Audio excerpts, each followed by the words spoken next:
Hi, let's continue our journey of writing a non-fiction book. In step 1, we chose 5 questions to answer. In step 2, we did a lot of research to find answers to those 5 questions. And then we took a pause of a month for our brain to work on that content and create a structure in your brain. So now we are ready for our step 3.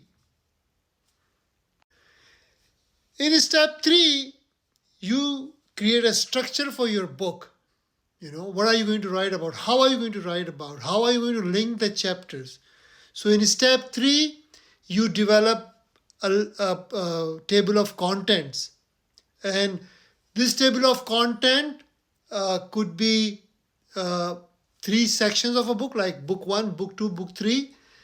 It could be 2 volumes, like Francis Fukuyama, when he wrote the history of politics, he divided it into 2 volumes.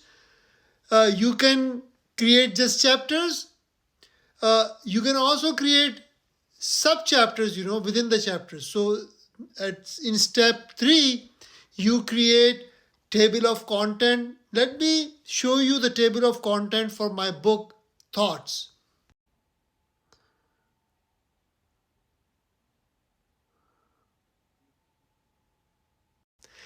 If you look at this table of content that I just showed you from my book, Thoughts, you will see a connection between chapters, Like, for instance, this book was about how did we come to be, what is the nature of our existence, how do we explain our intellect, how do we explain our ability to speak, we have different languages in the world, how do we taste, how do we see, what are dreams, so what is the reality around us. So if you look at this table of content, I started with the question of God and then gradually proceeded with the human condition.